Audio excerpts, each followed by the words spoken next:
제34화 백세유방과 백세유취의 거리. 아름다운 이름이 후세의 길이 전해지는 것을 백세유방이라고 한다. 연필로 쓴 글씨는 지울 수 있지만 사람이 살아온 행적은 지울 길이 없다. 지금은 백세유방이 아니라 악취가 후세의 길이 전해질 백세유취인 자들이 많다. 노나라 공의효가 재상이 되었을 때 어떤 사람이 물고기를 보내왔으나 받지 않았다.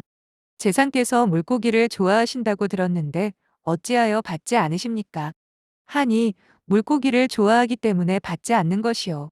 재상의 월급으로 물고기를 사 먹을 수 있어. 이제 물고기를 뇌물로 받아먹다가 파면되면 어떻게 물고기를 사 먹을 수 있겠소. 그렇기 때문에 받지 않는 것이요. 라고 했다. 춘추시대 송나라 자한이 사성벼슬을 할 때이다. 어느 농부가 밭갈이를 하다가 옥을 주었는데 자한에게 바치면서 이것은 농부들의 보배입니다. 바라옵건대 어른께서는 받아주시옵소서 했다. 자아는 받지 않고 말하기를 그대는 옥으로 보배를 삼고 나는 받지 않는 것으로 보배를 삼으니 만일 내가 그것을 받는다면 그대와 내가 모두 보배를 잃는 셈이네 라고 했다. 동안의 양속이 남양태수가 되었을 때 부관인 부승이 물고기를 선물하니 받아서 먹지 않고 꿰어 매달아 두었다. 그 뒤에 다시 선사함으로 양속이 전에 받은 고기를 꺼내어 보여주었더니 부승이 부끄러워 그만두었다. 중국 광주 이신비 박성문의 탐천이라는 우물이 있다. 이 샘물을 관리들이 마시면 탐심이 생겼다고 한다. 그래서 그런지는 몰라도 광주에 부임하는 관리마다 이 샘물을 마셔서 백성들의 고혈을 착취하다가 쫓겨났다. 동진 때에 청렴한 오은지가 광주자사로 부임했다. 그는 자기의 마음을 굳게 채찍질하면서 아무리 탐천이라도 올곧은 사람의 마음을 변하게 할 수 있겠느냐며 그 샘물을 마시고 시탐천을 지었다.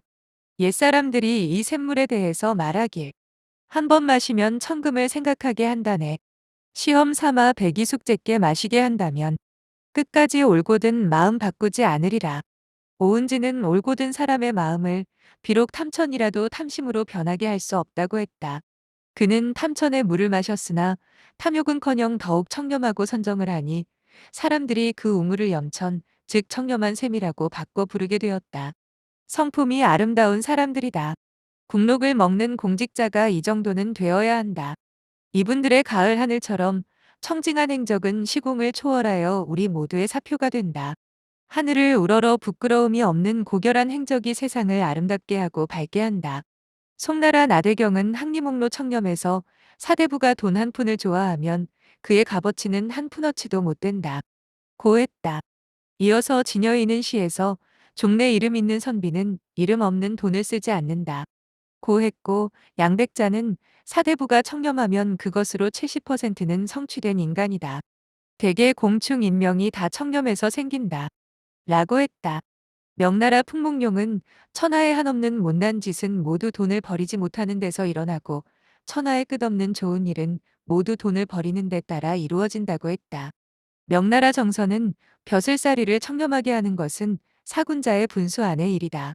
청렴하기가 어려운 것이 아니라 그 청렴을 나타내지 않는 것이 어려운 것이며 자기의 청렴함을 믿고 남을 얕보고 억누르지 않는 것이 더욱 어렵다고 했다.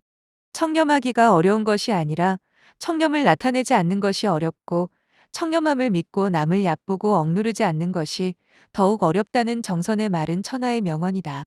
영혼과 성품이 얼마나 청징하고 아름다웠기에 이런 명언을 할 수 있을까?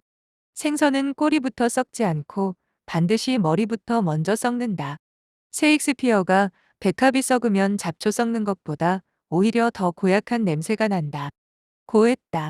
겉으로 매화 난초 국화처럼 고상한 체하면서 속은 썩어 문드러진 불안 한자들이 있다. 봉황새는 벽오동이 아니면 깃들지 않고 죽실이 아니면 먹지 않으며 예천의 물이 아니면 마시지 않는다. 창녀에게 정절을 요구하지 않는다. 선비가 청렴을 잃으면 창녀와 다를 것이 없다. 사지가 멀쩡한데도 영혼이 병든 자들이 많다.